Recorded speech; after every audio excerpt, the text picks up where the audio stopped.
You ever notice when you're making a 3D project, there's always something missing, whether it's a light, or maybe the camera direction, or possibly an entire city. See my recent 3D project, I realized that I was missing the last part. I mean, how do you misplace a city? And I did what any normal person would do. I looked online to see if anybody had done it, so I don't have to do anything. And to my surprise, no. I mean, of course there were a couple, but a 3D city is pretty complex, especially if you want it a specific way. And this project needed to get done so I could start uploading to YouTube again. So regardless, I had to figure a solution out. I mean, I just had to. So I figured out, how about I make my own 3D city and give it to you guys? Yes, I'm going to be making an entire 3D city and giving it away for free. Basically, I'm the Mr. Beast of the 3D community. Mr. Beast! And if you want to know how you can get your hands on this free 3D city, I'll tell you where you can get it at the end of the video. Now, making a 3D city is not easy. It takes guts and glory and some pretty big cojones to pull this stunt off. So I had to get some material ready.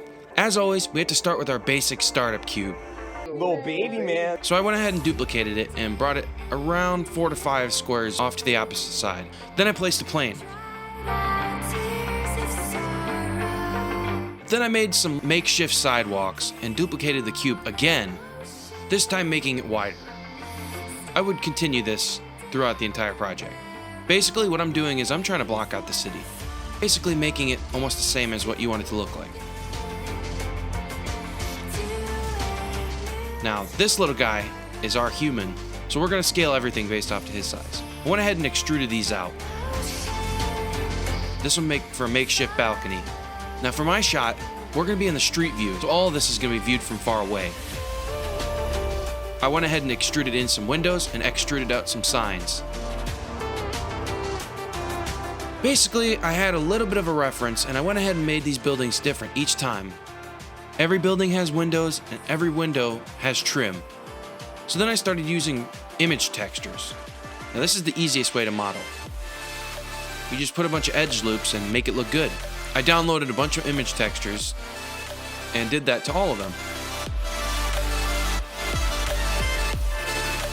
The key to a good city is variety. You want to make as much variety as possible. Make some of the buildings made of brick and make the others made of concrete. Add some random materials to it just to make it stick out different. The way that I use my materials is I UV wrap it. Basically, you go into the shader editor and you add the materials, then you go into the UV editor and you assign each material to each square that you select. Now, just like before, we're turning a texture into an image texture. Then we made the concrete the same way. I always try to make it look realistic by adding the same color ramp to the roughness. Now came my favorite part, putting on all the signs. This part took quite a while, but I love making the signs and having them look custom and just downright awesome. Now I had a couple times where I rendered it and it looked pretty good, but we still weren't done yet. I went ahead, fast forwarded the process to make telephone poles. Basically, they're completely made out of cylinders. Added 2 noise textures to make it into a wood grain.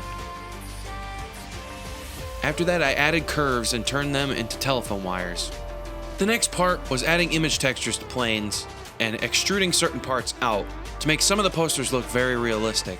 That's what I did to make this into a storefront.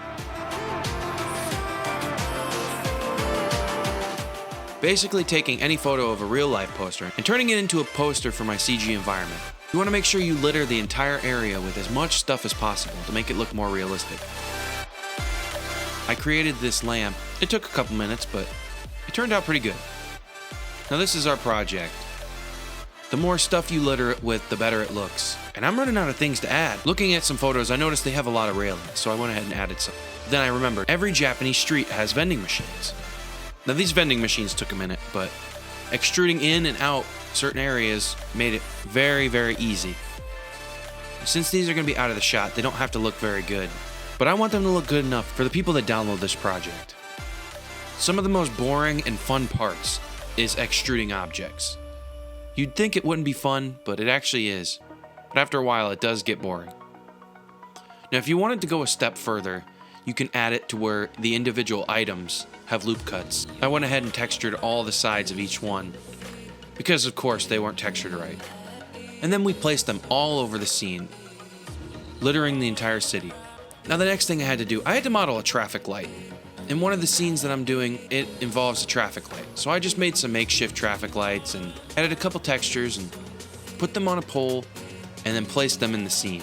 The more I looked at it, the more I realized something was wrong. So I went ahead and adjusted the gamma and the exposure and the contrast to make the scene more like how I wanted it. And this is the finished result.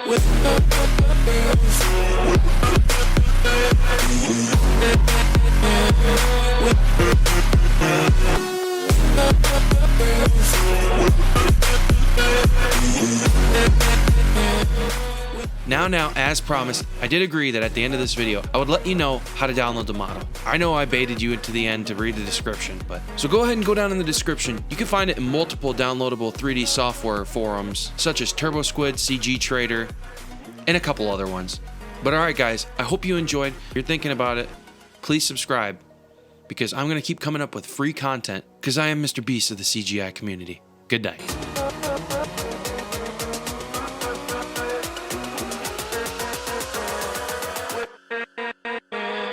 With